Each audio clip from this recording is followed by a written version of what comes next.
So నమస్తే, welcome to C23 news.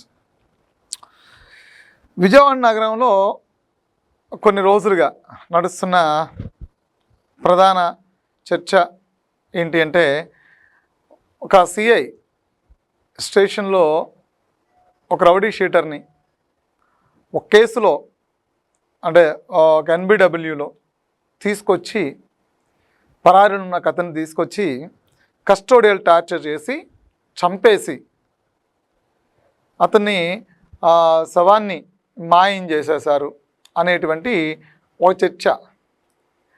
ఇది రెండు తెలుగు రాష్ట్రాల్లో సంచలనంగా మారింది. పోలీసులే క్రిమినల్స్గా మారిపోయారా? పోలీసులే ఇంత క్రూయల్గా వ్యవహరిస్తున్నారేంటి? చట్టాన్ని పోలీసులే చేతుల్లోకి తీసేసుకుంటున్నారేంటి అనే దాని మీద.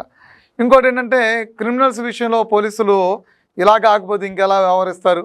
ఇలాంటి 1-2 సంఘటనలు పునరావృతమైనప్పుడే సమాజంలో కామన్ పీపుల్ ప్రశాంతంగా బతకగలుగుతారు. ఎందుకంటే ఈ మధ్య మాదక ద్రవ్యాలకు అలవాటు పడి ఈ గంజాయి లాంటి డ్రగ్స్ లాంటి ఎక్కువ సేవించడం ద్వారా ప్రజలని భయభ్రాంతులు గురి చేస్తున్నారు, అత్యాచారాలు చేస్తూ ఉన్నారు, దాడులు చేస్తున్నారు. ప్రాణం అంటే అసలు విలువే లేకుండా పోయింది, బ్లేడ్లతో దాడులు చేస్తున్నారు. ఇలాంటివన్నీ కూడా పెద్ద టాపిక్.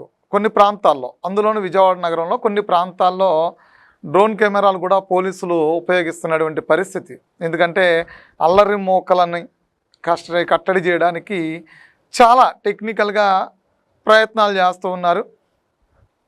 కొన్ని ప్రాంతాల్లో రౌడీ షీటర్లు కౌన్సిలింగ్లు ఇస్తూ ఉన్నా ఏదోకి అలజడులు సృష్టిస్తూనే ఉన్నారు. అసలు గంజాయి బేడి బ్యాచ్కి అయితే విజయవాడ నగరంలో కొన్ని ప్రాంతాల ప్రజలు భయపడిపోతుంటారు. కొన్ని ప్రాంతాల్లో ప్రజలు ఒక టైం దాటిన తర్వాత బయటికి రాలేరు. అందులో ఆడపిల్లలంటే ఇంకా భయపడాల్సినటువంటి పరిస్థితి.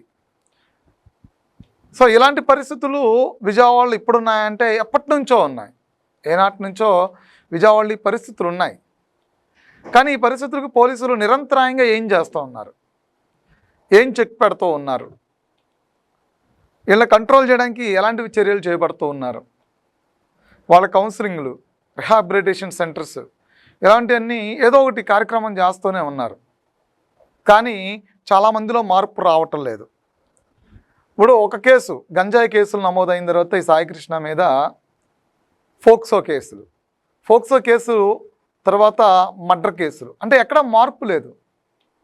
మారతాడేమో అనుకోవడానికి అవకాశం ఉందా అంటే అవకాశం లేదు. ఎందుకంటే చివరికి పోలీసులు కళ్ళు గప్పి కేసుల్లో రిమాండ్కి కూడా రాకుండా కొత్త అల్లర్లు సృష్టిస్తూ కనీసం పోలీసులు ఇస్తున్న కౌన్సిలింగ్ కూడా వెళ్లకుండా ఊర్లో వదిలి పారిపోవటం, కొద్ది రోజులు ఎక్కడో తలదాచుకోవడం, చీకట్లో కొన్ని వ్యవహారాలు చేయడం అనేది పోలీసులకు హెడ్ఏక్గా మారింది. ఇక ఆ టైంలో ఏమన్నా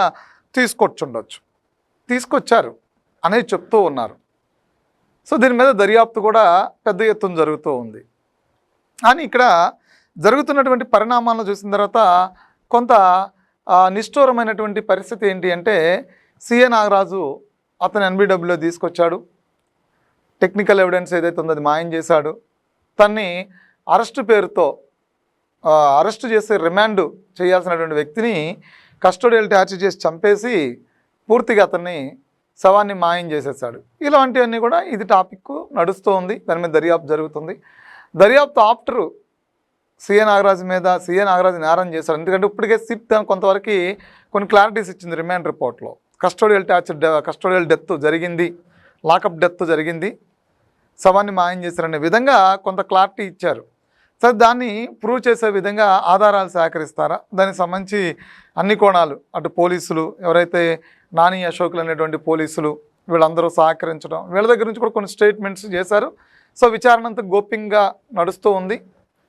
తర్వాత దీని వెనకాల జరిగినటువంటి ఏం జరిగింది ఏంటనేది పోలీసులే ఏదైతే విచారణ ఇది ఉందో, లేదా ప్రభుత్వం దీన్ని హోమ్ మినిస్టర్ ద్వారానో, లేదంటే సిపి ద్వారానో, లేదంటే డీజీపీ ద్వారానో ఈ కేసుకి జరిగినటువంటి దర్యాప్తు, సేకరించినటువంటి ఆధారాలు, ఎవరు నేరం చేశారు, నేరం కారణం ఏంటి, ఇవన్నీ కూడా చెప్తారు.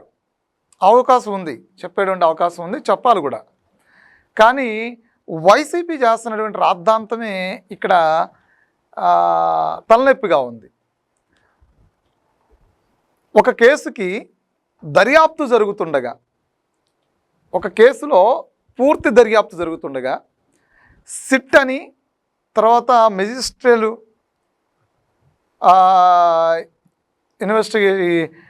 ఇదని విచారణని, మేజిస్ట్రేట్ ఇదని విచారణని, ఇలా ఇంతమందిని ఈ కేసులో అరెస్ట్ చేశారని ఇంత జరుగుతూ ఉన్న తర్వాత కూడా ఈ కేసులో ఇంకా ఏదో ఎక్స్పెక్టేషను ప్రభుత్వం మీద ఏదో ఒక అలజడి సృష్టించాలనో, లేదంటే ప్రభుత్వాన్ని టార్గెట్గా ఏదో ఒకటి ప్రజల్లోకి తీసుకెళ్లాలనో తెలియదు. కానీ వైసీపీ మాత్రం ఈ విషయంలో తెగ ఆదుర్త పడిపోతున్నట్టు మాత్రం అర్థమవుతుంది. ఎందుకు అర్థమవుతుంది అంటే, మెజిస్ట్రేట్ విచారణ అని చెప్పని ఈరోజు నిర్వహించారు. దానికి సాయికృష్ణ కుటుంబ సభ్యులు హాజరయ్యారు. తర్వాత ఇంకా బహిరంగ విచారణ. అది ఎవరైనా సరే వచ్చి మీ దగ్గర ఏదైనా ఆధారాలు ఉంటే 100% విచారణ అధికారం ముందు చెప్పొచ్చు, మీ వివరాలు గోప్యంగా ఉంచుతాము అని.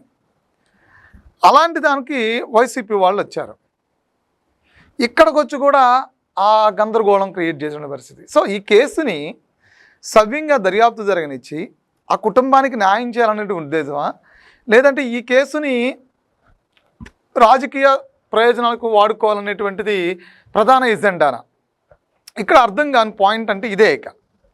ఎందుకంటే ఈ కేసుకి అర్థం కాని పాయింట్ అంటే, విచారణ సవ్యంగా జరిగి నేరస్తులు వీళ్ళు, ఈ నేరం వీళ్ళు చేశారు, సాయికృష్ణ మృతి చెందాడు, అతను మృతదేహాన్ని మాయం చేశారు, లేదా పలానా చోట మృతదేహం ఉంది అని చెప్తే ఆ కుటుంబానికి తర్వాత జరగాల్సినటువంటి లాభం, తర్వాత జరగాల్సినటువంటి అంశాలు, లేదంటే అక్కడ కస్టడీలో అసలు ఏం జరిగింది ఏంటనే వివరాలు, దాని తర్వాత ఇవన్నీ కూడా తెలిస్తే సమాజానికి ఈ కేసుకు సంబంధించినటువంటి విషయానికి క్లారిటీ వస్తుంది. ఆ కుటుంబానికి కూడా న్యాయం జరిగింది అనుకోవచ్చు. ఇప్పటికీ వాళ్ళ తల్లి కనీసం బోర్డు తీస్తే కార్యక్రమం చేసుకుంటానంటుంది. కాబట్టి అలాంటిది ఏదైనా జరిగితే అసలు దాన్ని జరగనవరు. ఇక్కడ సిట్ విచారణ జరుగుతుంది, దీన్ని ఆపే సిబిఐ ఎంక్వైరీ అంటారు. సిబిఐ ఇంకొక సంవత్సరం దర్యాప్తు చేస్తే ఏంటి దానివల్ల? ఈ కేసుని ఏళ్ల తరబడి దర్యాప్తు చేయించాల్సినంత అవసరం ఏముంటుంది? తను క్రిమినల్, అది క్లియరు, తన మీద కేసులు ఉన్నాయి, అది క్లియరు, అతన్ని ఎన్బిడబ్ల్యూ పోలీసులు అరెస్ట్ చేసి తీసుకొచ్చారంటున్నారు, అది క్లియరో కాదో చెప్పలేము. సిఐ నాగరాజు అతన్ని డాకప్ డెత్ చేశారని చెప్పని రిమాండ్ రిపోర్ట్లో ఉంది, అది నాగరాజే చెప్పాడని చెప్పని చెప్తున్నారు. సిఐ నాగరాజు చూస్తేనేమో తానికి ఈ నేరానికి సంబంధం లేదు, సిట్ కావాలని బలవంతంగా ఒప్పిస్తుందని చెప్తున్నాడు, ప్రాణహాని ఉందని చెప్తున్నాడు. మరో పక్క నుంచి సాయికృష్ణ కుటుంబం కూడా, తల్లి కూడా తానకి ప్రాణహాని ఉంది అని చెప్తున్నారు. సో మరి ఈ కేసు ఎన్ని కోణాల్లో ముందుకెళ్తూ ఉండి దర్యాప్తు జరుగుతూ ఉండగా మరొకసారి వచ్చి ఈ కేసుని గందరగోళం చేయడంలో కేవలం రాజకీయ ప్రయోజనమే. దీనికి గుర్తెరగాలి. చనిపోయింది ఎవరు, చంపింది ఎవరు, చంపిన వ్యక్తి చంపాన నేరం ఒప్పుకున్నాడా, అసలు చంపాడా లేదా, చనిపోయిన వ్యక్తి మారిపోయాడా, మంచిగా ఉంటున్నాడా, క్రిమినల్ యాక్టివిటీస్ చేస్తూ ఉన్నాడా, ప్రజలకి ఈ వ్యక్తుల వల్ల ఈ సమాజానికి ఏమన్నా అంటే అలాంటి చట్టాన్ని చేతుల్లో తీసుకుని అందరినీ చంపేయమని కాదు, కానీ ఇలాంటి వ్యక్తుల వల్ల సమాజానికి ఏమన్నా మంచి జరుగుతూ ఉందా, లేదంటే ఏ టైంలో వీళ్ళ నుంచి ఏదైనా సరే హాని జరగవచ్చు, ఇలాంటివి కూడా చూసుకోవాలి. ఇవన్నీ చూసుకున్న తర్వాతే సిఏ నాగరాజుని విషయంలో కానీ ఈ కేసు విషయంలో కానీ వైసీపీ వాళ్ళు అనుకున్నటువంటి అత్యుత్సాహం చూపిస్తే బెటరు.